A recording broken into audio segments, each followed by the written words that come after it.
Hey, welcome to Soccer Oracle. Former Brazil, Inter and Parma striker Adriano is one of the great enigmas of 21st century soccer. Powerful, supremely talented, and deadly in front of goal, he appeared to have everything necessary to succeed Ronaldo as Brazil's next world-beating striker at the turn of the millennium. Of course, we're talking about Brazilian Ronaldo, not Cristiano Ronaldo of Portugal. But a sloppy work ethic and endless off-field scandals meant the forward was never able to reach his true potential. Where did it all go wrong for Adriano? Isn't that a million-dollar question? What happened to the man who seemingly had the soccer world at his feet only to throw it all away?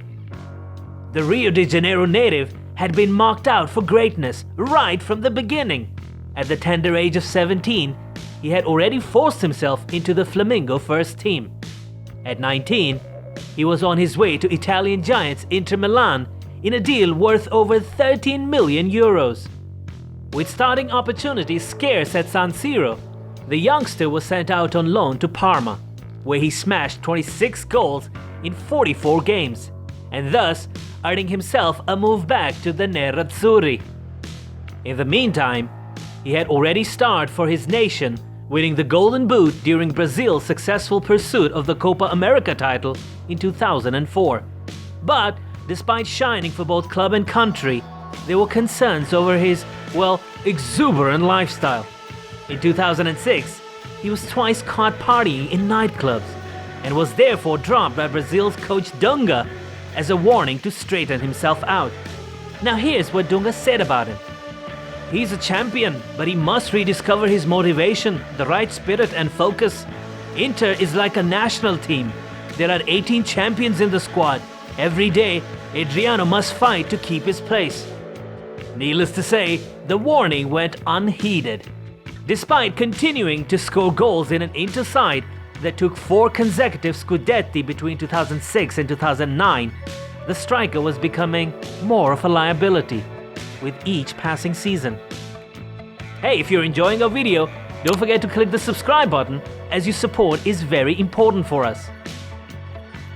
Finally, the club's patience wore out after a loan spell at Sao Paulo failed to reinvigorate him. The forward's subsequent return to his beloved Flamengo helped bring about a welcome return to form, with Adriano helping the club win the 2009 Brasileiro Serie A title. However, going back to Serie A, this time with Roma, proved disastrous. In the Italian capital, and later at a succession of Brazilian clubs, Adriano was little more than an expensive embarrassment. The goals dried up, and he was more often spotted in the treatment room, or much more likely, rolling out of a nightclub than showcasing his skills on the soccer field. The last time the forward managed more than 10 games in a season came back in 2009. By 2016, after another abortive comeback with lower league US club Miami United, he was out of the beautiful game. In the middle of last year, the Brazilian press descended on Rio's Vila Cruzeiro. Now the neighborhood is one of the city's most notorious favela shantytowns, and it had a famous new occupant. Guess who are we talking about? I'm sure you'll get the answer in a second. Ruined by alcohol and drug problem, and with his soccer career now over, Adriano had taken up residence there, bloated and out of shape. The forward allegedly was forced to pay members of the murderous Comando Vermelho, or Red Command Gang, for protection in the favela.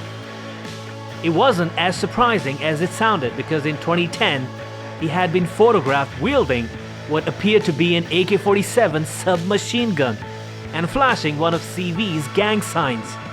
He was nonetheless a sorry sight, particularly for those who had always tried to help him.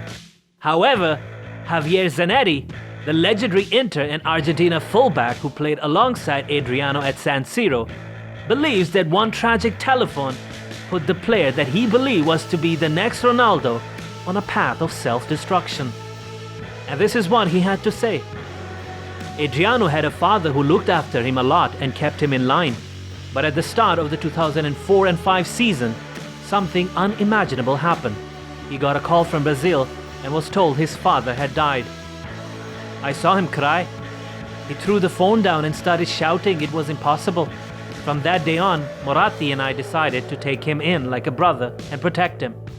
He kept playing, scoring, and dedicating the goals to his father, but after that call, he was never the same again. As recently as this summer, Flamengo president Eduardo Bandeira Gemello reached out to the star and offered him a third spell at the club, but was turned down.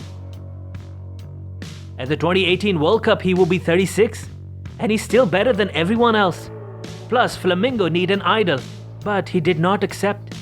That's what Gemello had to say. Unfortunately, the death of his father was the moment that Adriano fell out of love with football. Now, it appears he has turned his back on the game for good. And as they say in Portuguese, "Nós sentiremos sua falta." We will miss you.